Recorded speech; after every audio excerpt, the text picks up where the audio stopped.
He said it like it was a fact. Not cruelly, that is the part that stays with me.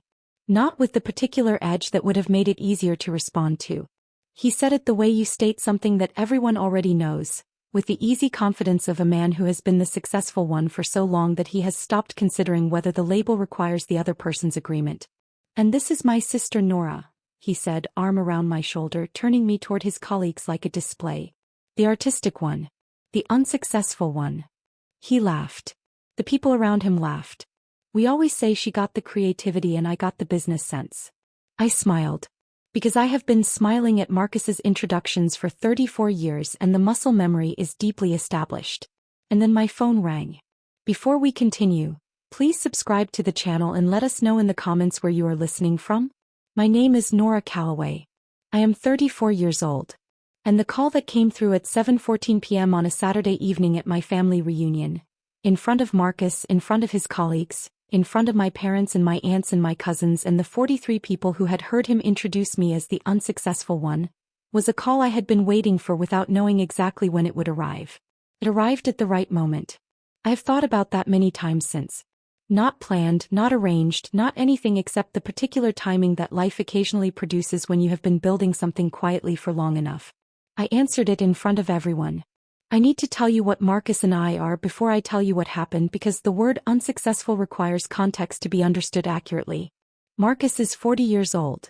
He runs a regional insurance brokerage that our father helped him start at 28 with a $200,000 investment and a client list from the family's existing contacts. He is good at it.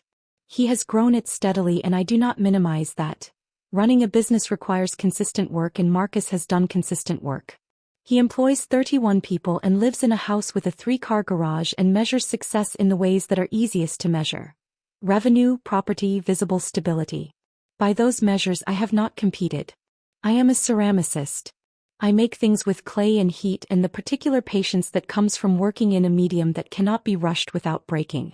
I started seriously at 22, after a degree in fine arts that Marcus had described at the time as an expensive way to guarantee a difficult life. I had worked as a studio assistant for 3 years, saved carefully, and opened my own studio at 26 with $18,000 and a lease on a space that smelled like damp earth and possibility. For the first 4 years, Marcus had not been entirely wrong about the difficulty. Then something shifted. Not dramatically, not overnight, not in the way of stories that announce themselves. A gallery in the city took 3 of my pieces. A design publication featured the studio. An interior design firm found my work through the publication and commissioned a series for a hotel renovation they were managing. The hotel renovation led to 2 more commissions. The commissions led to a representation agreement with a gallery in New York. The New York gallery led to collector interest that I still find genuinely surprising. People who understood what I was making and wanted to own it and were willing to pay amounts that I had not imagined when I was 26 with $18,000 and a damp-smelling lease. I had not told my family any of this in detail. Partly because Marcus had established the narrative so firmly and for so long that correcting it required energy I preferred to spend on the work. Partly because I had learned that success for me needed to be real before it needed to be announced.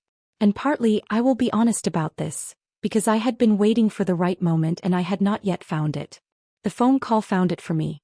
The reunion was held at my aunt's property. A large house with a back lawn that accommodated the full family comfortably, which is to say 43 people and the particular noise level that 43 people who share history produce when they are together in one place. Marcus had brought 2 colleagues from the brokerage. He had been introducing them around the family the way he introduces people at work events. Efficiently, with brief identifiers that establish the hierarchy of each relationship. His wife. His golf partner. His college roommate. His sister, the artistic one, the unsuccessful one. I had heard the introduction before. Different occasions, different audiences, same language. This time something was different. I think it was the colleagues. The way they smiled, the polite smile of people being told information they are expected to receive without question. The way Marcus's arm around my shoulder felt like a bracket, containing me within a label he had decided was permanent. I smiled.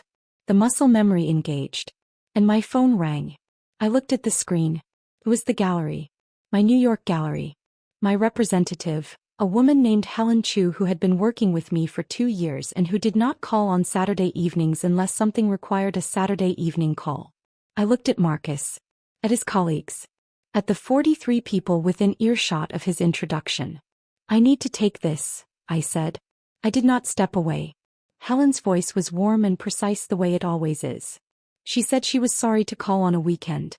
She said she had been trying to reach me since the afternoon and had not wanted to wait until Monday.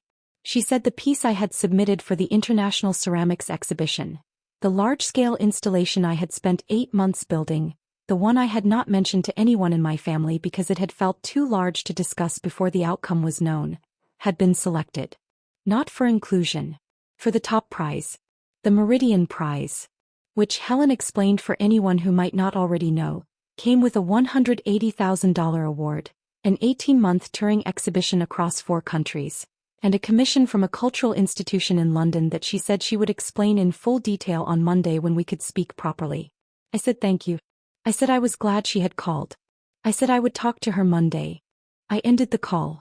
I stood in the middle of my aunt's back lawn with 43 members of my family around me and Marcus 3 feet away with his 2 colleagues, and I put my phone in my pocket and looked at my brother. His expression had changed. I could see him processing.